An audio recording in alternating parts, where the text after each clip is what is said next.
चर्चा होला टोला मीना।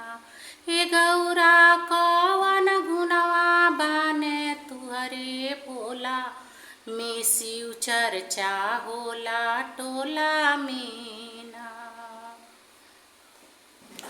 होए गौरा कवन गुनवा बाने तुहरे भोला में शिव चर्चा होला टोला मीना। हो शिव चर्चा होला टोला मीना। हो अन्हरा के आँख देने कोरिया के काया हो।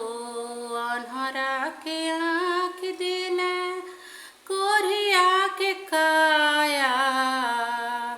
शिष्याई है गुनवा बाने हमारे भोला में शिव चर्चा होला टोला मीना।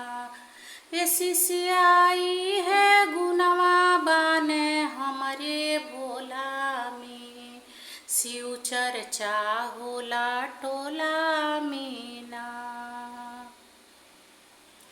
हो ये शिष्याई है गुनवा बाने हमारे भोला में शिव चर्चा होला टोला मीना। हे गौरा कवन गुनवा बाने तुहरे भोला में शिव चर्चा होला टोला मीना। हे गौरा कवन गुनवा बाने तुहरे भोला में शिव चर्चा होला टोला मीना। हो नीरधन के धन देने बाझिनी के पुत्र देने। अरे नीरधन के धन देने बाझिना के बेटावा हो। बाझिना के बेटावा हो नीरधन के धन देने बाझिनी के बेटावा हो। बाझिनी के बेटावा शिष्याई है गुनवा बाने हमार भोला में चर्चा होला टोला मीना।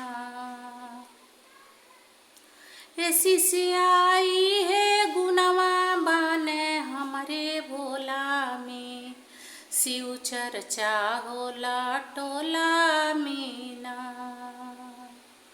हे गौरा कवन गुनवा बाने तुहरे भोला में शिव चर्चा होला टोला मीना।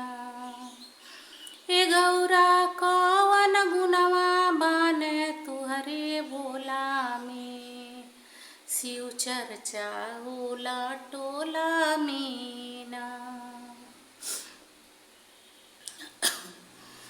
हो दुखियन पे दया करे बालकन पे माया हो। दुखियन पे दया करे बालकन पे माया हो। बालकन पे माया हो दुखियन पे दया करे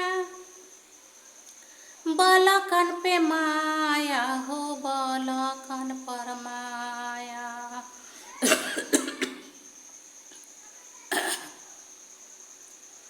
हो ये शिष्याई है गुनवा बाने हमारे भोला में चर्चा होला टोला मीना।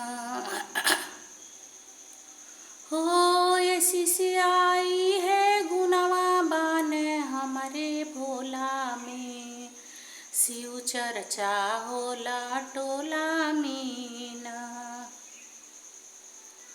हो ये गौरा कवन गुनवा बाने तुहरे भोला में शिव चर्चा होला टोला मीना।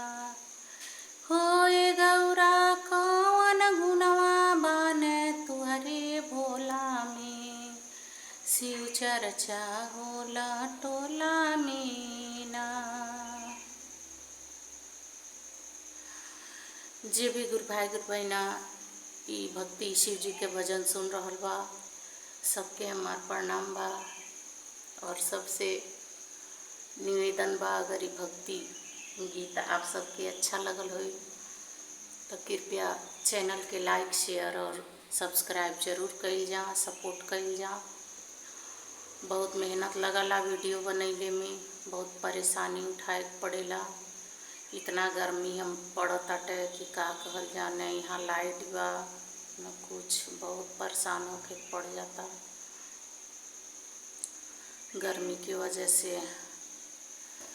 तो कृपया मेहनत के ज़रूर इति कइल जा और सपोर्ट कइल जा। गुरु भाई गुरु बहना आप ही सबके सपोर्ट से हम आगे बढ़ पाए। बहुत दिन से हम वीडियो बनावतानी, लेकिन कुछ रिस्पांस नहीं मिल पौले बाटे अभी तक। तो कृपया आप सब सपोर्ट कइल जा, आपके सपोर्ट के बहुत ज़रूरत बाटे हमके, प्लीज़।